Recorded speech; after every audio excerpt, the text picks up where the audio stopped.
तू अपनी degree west कर रहा है यहाँ पे, अपनी जिंदगी बर्बाद कर रहा है। एक्चुअली क्या करते हो, जैसे मैं कोई क्वेश्चन पूछता हूँ, A पूछता हूँ, B पे चले जाते हो, B कोई B से उसी पे रुकते हैं ना थोड़ा सा। प्रॉब्लम क्या है ना, वैल्यूएशन मजाक नहीं है, बिजनेस मजाक नहीं है, हमारे पैसे मजाक नहीं है, जिनका पास बैंक है वो उतना नहीं है।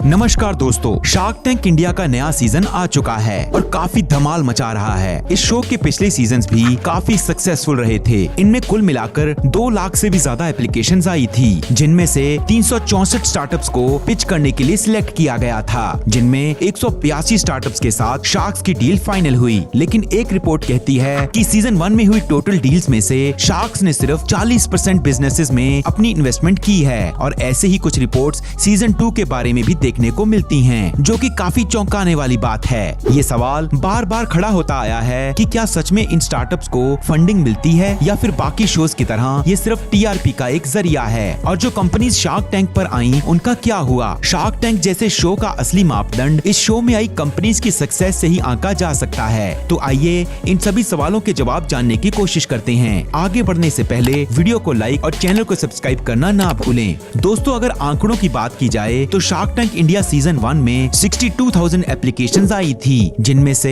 198 बिजनेसेस को शार्क्स के सामने पिच करने का मौका मिला, जिसमें 67 बिजनेसेस को फंडिंग मिली। इन 67 बिजनेसेस में लगभग 42 करोड़ रुपए की इन्वेस्टमेंट हुई। वहीं बात करें शार्क टैंक इंडिया सीजन 2 की, तो इसमें टोटल 166 कंपनीज ने पिच किया, जिनमें से 115 कंपनीज के साथ डील सिक्योर हुई। शो के पहले सप्ताह में ही शार्क्स ने 10 करोड़ 85 लाख रुपए का इन्वेस्टमेंट किया था और सीजन में टोटल इन्वेस्टमेंट लगभग 81 करोड़ रुपए का था, जो फर्स्ट सीजन से लगभग डबल था। लेकिन market intelligence firm private circle की एक रिपोर्ट से पता चलता है कि पहले सीजन में टीवी पर दिखाई गई 65 डील्स में से सिर्फ 26 स्टार्टअप्स को ही फंडिंग मिली थी, जो लगभग 40% के बराबर होता है। वहीं अनुपम मित्तल ने सोशल मीडिया में यह दावा किया था कि शार्क टैंक ने 66% से भी ज्यादा डील्स को फाइनलाइज कर लिया है। वैसे आपको जानकर हैरानी होगी कि शार्क टैंक का इंडियन वर्जन ही ऐसा नहीं है, बल्कि अमेरिकन शार्क टैंक का भी यही हाल है। फोर्ब्स ने सीजन 8 से लेकर सीजन 13 के बीच पार्टिसिपेट करने वाले कंटेस्टेंट्स पर एक सर्वे किया था, जिसमें उन्होंने पाया कि लगभग 50% डील्स को शार्क्स ने फाइनलाइज किया ही नहीं। इन सभी कंट्रोवर्सीज के बीच एक सवाल ये उठता है कि फिर शार्क टैंक इंडिया में आई उन कंपनीज के साथ क्या हुआ जिन्हें शार्क्स ने फंडिंग देने का वादा किया था।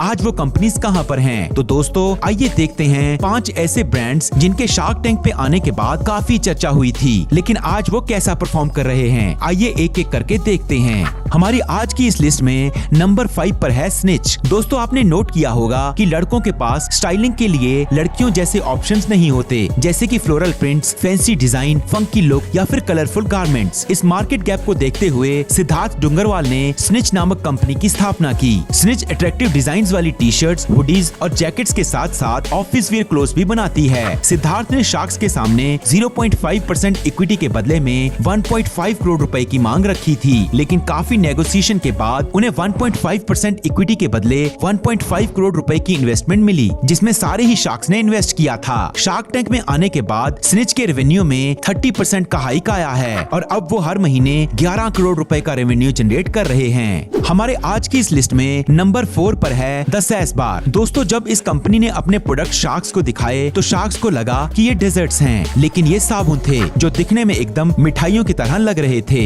The Sass Bar handmade soaps natural चीजों से बनाती है और इनमें प्रिजर्वेटिव्स या किसी भी तरह के हार्मफुल केमिकल का यूज नहीं होता। ये कंपनी गिफ्टिंग के एरिया में स्पेशलाइज्ड है, जिसमें सोप्स के अलावा स्टेशनरी आइटम्स और कैंडल्स भी मौजूद हैं। इस कंपनी की शुरुआत 2019 में ऋषिका नायक शेट्टी ने की थी और इन्हें शार्क्स की तरफ से 35% इक्विटी के बदले 50 लाख की डील मिली थी। शार्क टैंक में आने से पहले इनकी मंथली सेल्स सिर्फ 6 लाख थी, जो शार्क टैंक में आने से कुछ ही महीने में बढ़कर 10 से 20 लाख तक पहुंच गई। दोस्तों, हमारी आज की इस लिस्ट में नंबर 3 पर है गेटअवे।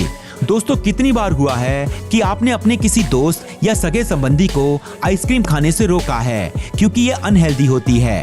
बस इसी का सोल्यूशन है गेटअवे, जो कि एक हेल्थ ड्रिवन आइसक्रीम ब्रांड है जिसमें high protein, 0 sugar, low fat और लो कैलोरीज होती हैं। इस बिजनेस का आइडिया जैश और पश्चिमी शाह को तब आया जब वो उनकी माँ से एक हेल्दी और टेस्टी डेजर्ट मांग रहे थे। ऐसे में उनकी माँ ने आइसक्रीम में थोड़ा सा प्रोटीन मिला दिया जो उन्हें काफी पसंद आया। आया और इस तरह गेट अवे आइसक्रीम ब्रांड का आइडिया आया। शार्क टैंक में इन्हें 15% इक्विटी के बदले 1 करोड़ रुपीस की डील मिली थी। शो में पहुंचने से पहले इनकी मंथली सेल्स 20 लाख रुपीस ही थी, जो बाद में बढ़कर ऑलमोस्ट 1 करोड़ तक पहुंच गई और उनका डिस्ट्रीब्यूशन नेटवर्क भी 3 शहरों से बढ़कर 19 शहरों में फैल गया। दोस्तों बात करें नंबर 2 की तो वो है ओली लाइफस्टाइल, एक आयुर्वेदिक स्किन केयर ब्रांड जो जड़ी बूटियों की मदद से स्किन केयर प्रोडक्ट्स बनाता है। इस कंपनी को ऐश्वर्या विश्वास ने 2017 में शुरू किया था। पूरी तरह नेचुरल प्रोडक्ट्स होने की वजह से ओली लाइफस्टाइल के प्रोडक्ट्स अपने कॉम्पिटिटर्स से काफी अलग हैं। कंपनी की पिच और उसके ग्रोथ पोटेंशियल को देखकर शार्क्स काफी इंप्रेस हुए। नमिता थापर को ओली लाइफस्टाइल बहुत पसंद आया, इसलिए उन्होंने 15% इक्विटी के बदले में 75 लाख रुपीस इन्वेस्ट करने की डील फाइनल की। लेकिन एक चीज जो उन्हें सही नहीं लग रही थी वो ये थी कि कंपनी की मार्केटिंग और ब्रांडिंग काफी ज्यादा ऐश्वर्या पर डिपेंडेंट थी। ऐश्वर्या खुद ही अपने सोशल मीडिया प्लेटफॉर्म के जरिए अपने प्रोडक्ट्स को प्रमोट करती थी।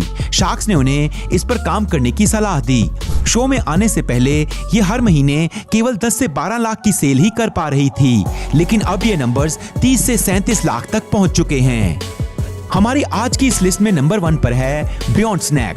दोस्तों केरला के बनाना चिप्स किसको पसंद नहीं है, बस वही ऑथेंटिक टेस्ट लेकर बियॉन्ड स्नैक शार्क टैंक पर पहुंची। इसके को फाउंडर्स मानस मधु और अरुण मोहन ने कंपनी को 2017 में शुरू किया था। ये कंपनी अपने चिप्स को बनाने के लिए एक पेटेंटेड टेक्निक का इस्तेमाल करती है, जिसकी वजह से ये चिप्स बहुत ज्यादा क्रिस्पी और टेस्टी होते हैं और शार्क्स को भी इन स्नैक्स का टेस्ट और क्रिस्पीनेस बहुत ज्यादा पसंद आई, जिसके बाद उन्होंने कंपनी में 2.5 इक्विटी के बदले 50 लाख की डील फाइनल की। शार्क टैंक इंडिया में जाने के बाद इस कंपनी का रेवेन्यू काफी ज्यादा बढ़ गया। जहां पहले इसकी मंथली सेल्स केवल 20 लाख रुपीस थी, वो शार्क टैंक के बाद बढ़कर 2.25 करोड़ रुपीस हो गई। तो दोस्तों ये थी उन 5 स्टार्टअप्स की कहानी जो शार्क टैंक की सीजन 1 और सीजन 2 में काफी पॉपुलर हुए थे। चाहे जितनी भी कंट्रोवर्सीज हों या शार्क टैंक पर एलिगेशंस लगें, लेकिन इस बात से इनकार नहीं किया जा सकता कि जितने भी स्टार्टअप्स शार्क टैंक इंडिया पर आए, फिर चाहे उन्हें फंडिंग मिली या नहीं, शार्क टैंक में आने के बाद मोस्टली उन सभी की सेल्स बढ़ गई और किस्मत चमक गई। इसका मेन रीजन है शार्क टैंक के स्टेज पर आकर उन स्टार्टअप्स को मिली रीच और एक्सपोजर, जिसके चलते इन ब्रांड्स के साथ बड़ी संख्या में नए नए कस्टमर्स जुड़ते चले गए। वैसे दोस्तों आपको कौन से शार्क सबसे ज्यादा जेन्युइन लगते हैं, हमें कमेंट करके जरूर बताएं। हमारे फेवरेट शार्क तो विनीता सिंह हैं। दोस्तों अगर वीडियो अच्छी लगी तो इसे लाइक और शेयर जरूर कीजिए। हमारे चैनल को सब्सक्राइब करना ना भूलें। वीडियो में अंत तक बने रहने के लिए दिल से धन्यवाद।